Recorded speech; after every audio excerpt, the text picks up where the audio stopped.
I thought it would be fun to do a comparison between the original Palace set here. So this is set number 9516 Jabbas Palace, 717 pieces. This set was on the market in June of 2012, originally priced at $120. That's kind of a steep price tag at that time. Boba Fett's throne room here, 75326, 732 pieces. This is also a little overpriced in my opinion. It was released $100. This was March of 22, and it's supposed to retire this year at the end of December, but it's already pretty hard to find.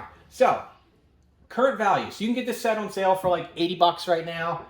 This set will run you about 350 bucks, and I'm going to tell you why. So I'm just kind of do like a quick comparison here, just so you guys can see.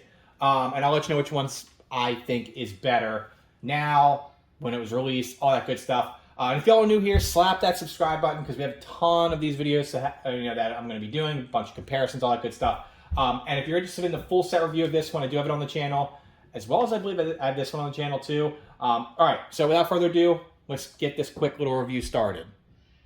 All right, so taking a look at both builds first, and then we will quickly go over the minifigures. And I will just say right at the start, I usually store all my minifigures on the set, but the minifigures for the new or for the older model for Jabba's Palace are super expensive. I don't want them to crack, so I'm not going to be putting them on here. And honestly, I just keep these on here because that's just kind of how I store most of my sets at this stage.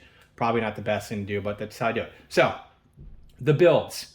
Now, while this build is based off the movie, and this one's based off of a TV show, Jabba's Palace was Jabba's Palace, and Boba's throne room, they don't call it the palace for some reason, they're still the same, like, structure, per se. So, like, this tower is a little bit bigger, which I like, having the taller tower. This one's lacking a little bit. It's not as tall. So, right away, this gets a good mark for me. I also like having this top piece here that you can lift off and put off and on. This one doesn't have that ability. So, again, I like this one. So, overall, just looking at just the builds themselves, I personally prefer the older model. In my opinion, I think the older model is definitely a better build.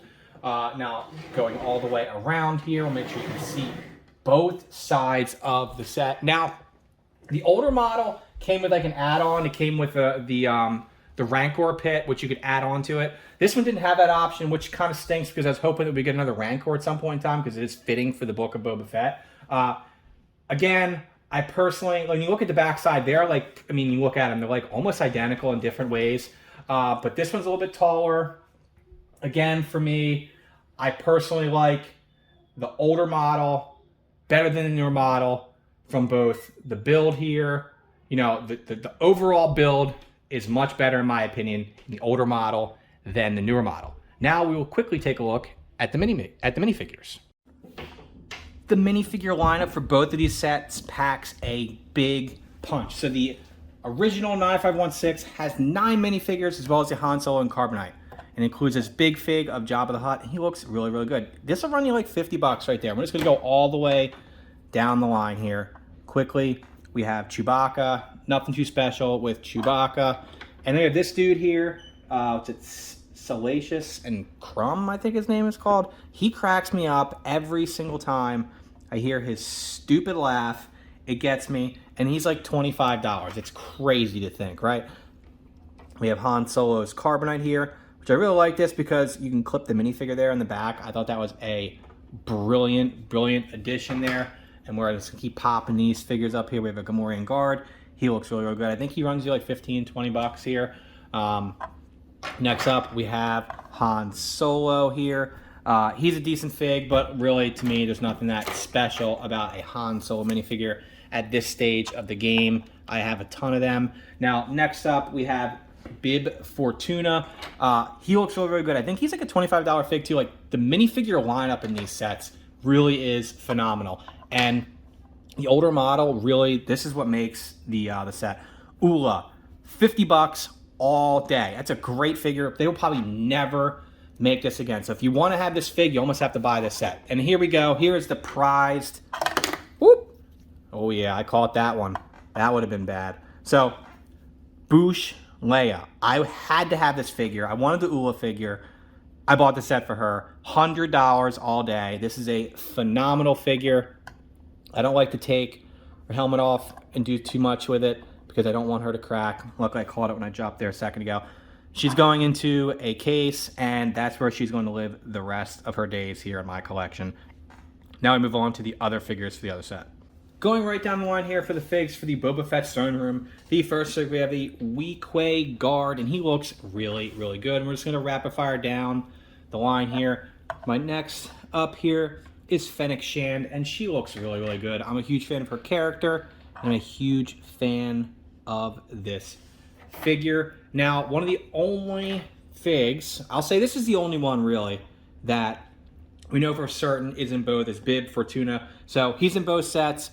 I actually like the previous model a bit better than this one, but nonetheless, this one's, you know, not a bad figure. Then you get a Gamorrean guard. Now, I know you get a Gamorrean guard in both sets, but you don't really know if he's the same Gamorrean guard that's in the other one. You know, it could be a different Gamorrean. Who knows? So that's why I was kind of hedging there a little bit. Now, next up, really cool figure. I love this Boba Fett figure. I think the black looks really, really good. The leg printing looks really, really good. He's one of my favorite Boba Fett minifigures. I know we have a ton of them, but he packs a big punch. And next up, we have the, his name is Quarren. I'll remember him in the Book of Boba Fett, but happy to have the figure. I think he's exclusive to this set. So again, the figs in both of these sets pack a big punch. I'm really, really happy with both of them. And here you have Feline Dancer. Now, Ula is worth 50 bucks. You never know if this one could be worth 50 bucks. I doubt it, but I think it's exclusive. Again, it's going to be worth a decent amount of money. Now, let's wrap this up with a final thoughts and let you know what I think about both sets. All right, wrapping up this comparison, we'll put the boxes on the floor here. We have our original 9516 on the right. We have the new model 75326 on the left-hand side. Your right, my left. So overall, $120 when it originally came out, $100 when it originally came out. I think for me, and there's not like any nostalgia for the older model because I wasn't into Lego at that point in time. Hands down, older model. It's a better build. It has better figures, and overall, it's probably a little bit overpriced at the time at 120 bucks, but this is the way to go. Now, if you want to pick this up today, it's going to run you about 350 bucks, which is what I paid for it, and that was like the cheapest I could find it for. But take into consideration that the Leia Boushh figure is $100. You know, your Jabba the Hutt is like 50 bucks. Ula's 50 bucks. Like, you're looking at just like 3 figures right there that are going to get you, that's like $200. So this set here, the newer model, also has some really, really cool figures. And it's a decent build. I just don't like it as much as this one. But don't sleep on this set. It's going to be retiring soon. Some of these figures will be worth some money. Like, don't look back on this 5 years from now when this set might cost $200 some to pick up, or like some of the exclusive figures might run you 50 bucks. Like, get it now. It's not as good as the older model. I think between the two of them, like, looking at it, like, this one was probably a better price during the release time. But you got more figures with this one. You got a big fig. You know, you got exclusive molds for this set. So both seem fair to me from a price perspective when they were released. So let me know what y'all think. If you like these kind of videos, I know I'm kind of still new, kind of doing these things. You know, if you like these, leave some comments. Let me know how I can improve, all that good stuff. If you're new here and you last this long, slap that subscribe button. These are 2 must-own sets. Get this one now while you can get it on sale before it retires at the end of the year. This one, it's only going to go up in value. I feel like the Leia Boushh figure went up even more when the helmet set came out. So definitely, I don't see any time they're going to come out with that helmet, that figure again. So if you want this set, try to get it now. It's pulling it up more in value. And this one, definitely pick it up. Get it on sale before it retires. Thank you all for watching. Hope you enjoyed this video. I had a fun time making it. I'm looking forward to seeing you in the next video.